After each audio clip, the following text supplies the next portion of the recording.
Nous avons vu comment le Seigneur choisit Étienne. C'était un homme ordinaire, dont nous ne savons rien de sa famille, de ses parents ou de son état.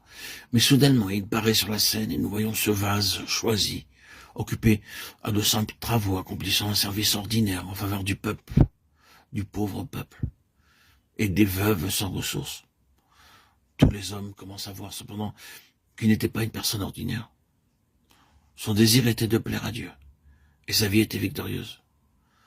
Parce qu'il choisit d'obéir à Dieu, il fut rempli du Saint-Esprit et de sagesse, plein de foi et de puissance.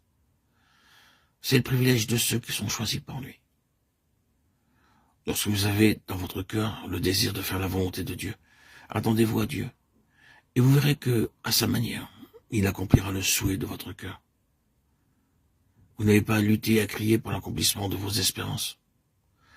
Commencez à lui obéir, ainsi qu'à sa parole, et recevez la parole dans votre cœur. Et vous verrez se manifester dans votre vie les vertus auxquelles vous aspiriez. Vous deviendrez le vase élu de Dieu pour son dessein. Actes 6, 13 à 15, nous voyons comment ceux qui conduisaient la nation apportèrent un faux témoignage contre Étienne. Les anciens et les scribes excités se précipitèrent sur Étienne, se saisirent de lui, et le traînèrent devant le conseil et commencèrent à porter des accusations contre lui. Tandis qu'il disait des choses fausses, tous dans le conseil regardaient son visage. Et ils furent surpris de le voir briller comme celui d'un ange. Ils étaient tout un peuple contre une personne. Dans le Sanhédrin était contre lui, tout le Sanhédrin, un par un, ils apportaient de fausses accusations. Et cependant, son visage resplendissait comme celui d'un ange. Il brillait même davantage dans ce temps de persécution. Quel salut, quel vase, quel privilège d'avoir un tel visage rayonnant. Le monde dépense beaucoup d'argent pour la beauté, l'esthétique. Les hommes et les femmes utilisent des crèmes de beauté, des poudres, des savons, font la chirurgie. Les femmes iront dans le meilleur institut de beauté de la ville et y passeront une demi-heure à 40 minutes afin d'en ressortir avec un visage rayonnant grâce à la crème, la poudre ou d'autres artifices. Mais une telle beauté est passagère. Lorsqu'elles vont déjeuner, si on leur sert un café froid ou un repas pas frais, leur visage change aussitôt de couleur.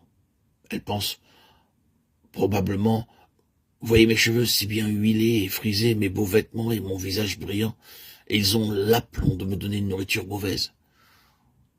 Où est leur visage rayonnant?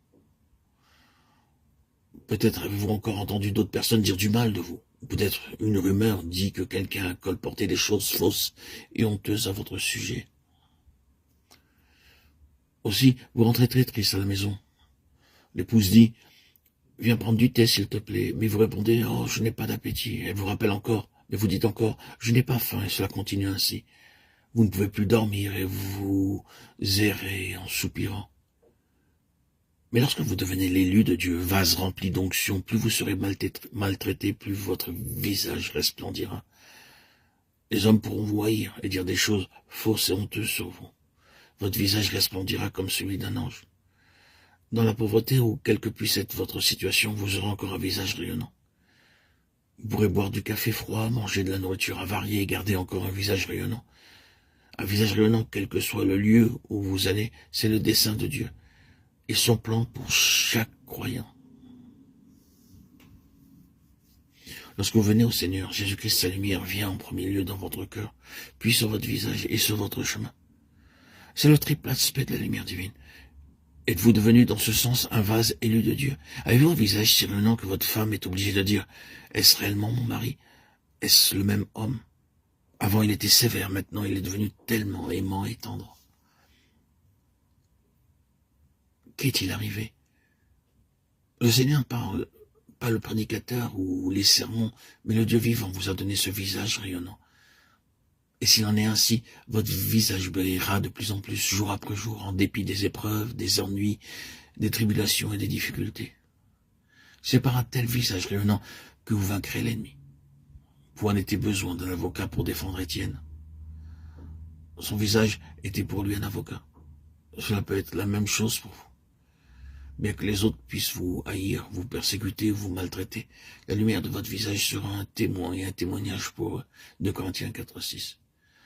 plus vous compterez sur le Seigneur, plus votre visage sera rayonnant. Des gens que vous ne connaissez pas verront la lumière de Dieu sur votre visage et ce jour-là, vous remercierez Dieu, même pour vos souffrances.